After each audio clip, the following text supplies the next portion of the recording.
Iran ও ইসরায়েলের সম্পর্ক মানে যেন আগুন আর পেট্রোল।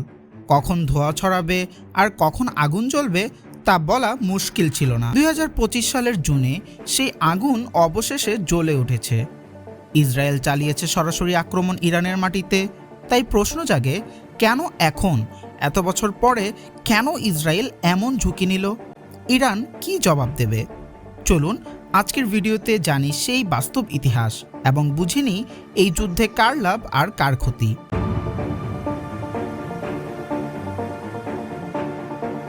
ইরান ইসরায়েল সম্পর্ক কখনোই বন্ধুত্বের ছিল না। 1979 সালে ইরানে ইসলামী বিপ্লবের পর থেকেই ইসরায়েলকে তারা বলেছে অবৈধ রাষ্ট্র।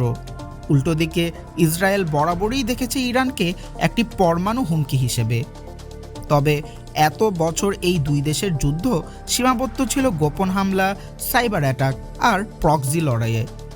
হামাস, হেজবুল্লাহ, ইয়েমেনে হুতি এসব গ্রুপকে পেছন থেকে সমর্থন দিত ইরান, আর ইসরায়েল এসব ধ্বংস করত একে একে। দুই পক্ষই জানত সরাসরি হামলা মানে পুরো মধ্যপ্রাচ্য ধ্বংসের মুখে পড়বে। তাই একটি অদৃশ্য শক্তির ভারসাম্য এতদিন যুদ্ধকে ঠেকিয়ে রেখেছিল। 2023 সালের গাজা যুদ্ধের পর শুরু হয় নতুন নাটক। হামাস একযোগে ইসরায়েলে হামলা চালায় আর ইসরায়েল পাল্টা আঘাতে গাজাকে গুঁড়িয়ে দেয়।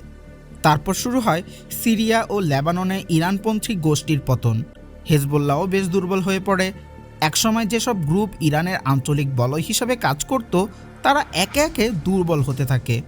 এই দুর্বলতা ছিল ইসরায়েলের জন্য সোনার সুযোগ, কারণ ইরানের শক্তি যতই বড় হোক না কেন তারা জানত এখন পাল্টা প্রতিরোধ করতে পারবে না। 2025 সালের শুরুর দিকে আন্তর্জাতিক পারমাণবিক সংস্থা IAEA জানায় ইরান তার ইউরেনিয়াম 60% মাত্রায় সমৃদ্ধ করেছে, যা অস্ত্র তৈরির ঠিক আগের ধাপ। এই ঘোষণা পুরো পশ্চিমা বিশ্বকে নাড়িয়ে দেয়।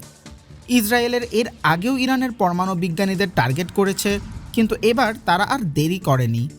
জুনের 13 তারিখ ইসরায়েল চালায় অপারেশন রাইজিং লায়ন, যেখানে তারা ড্রোন, মিসাইল ও সাইবার প্রযুক্তি ব্যবহার করে ইরানের ভেতরে গুরুত্বপূর্ণ স্থাপনায় আঘাত হানে। নিহত হয় শীর্ষ পর্যায়ের সামরিক কর্মকর্তারা, ধ্বংস হয় গবেষণা কেন্দ্র। ইরানের হাতে এখনও আছে ড্রোন, ক্ষেপণাস্ত্র আর আঞ্চলিক প্রভাব। তবে তারা জানে বড় হামলা মানে নিজেদের সর্বনাশ ডেকে আনা। ইতিমধ্যেই তারা 100 ড্রোনের মাধ্যমে পাল্টা আক্রমণ করেছে ইসরায়েলে, এবং ইসরায়েলও জানে ইরান সরাসরি তাদের গায়ে বড় ধরনের আগুন দেবে না। তাই ইরান হয়তো সিম্বলিক প্রতিশোধ নিতেও পারে, আবার বড় প্রতিশোধও নিতে পারে, যা এখন অনিশ্চিত। মধ্যপ্রাচ্যের বাস্তবতা হলো দেশগুলোর শাসন পদ্ধতিতে রুক্ষ, কিন্তু ইন্টেলিজেন্স ও প্রতিরক্ষায় বড়ই দুর্বল। আর ইসরায়েল ও আমেরিকা এই দুর্বলতার সুযোগ নিয়েই বারবার আক্রমণ করে। এই যুদ্ধের মাধ্যমে আবারও প্রমাণিত হলো ক্ষমতার ভারসাম্য যদি নড়ে যায়, যুদ্ধ তখন সময়ের অপেক্ষা মাত্র। ইসরায়েল সেই ভারসাম্য নষ্ট হওয়ার পরপরই হামলা চালিয়েছে। তারা জানে আজকের ইরান হয়তো আগের মতো শক্তিশালী নয়, যেহেতু তাদের প্রক্সিগুলো বর্তমানে দুর্বল হয়ে গিয়েছে।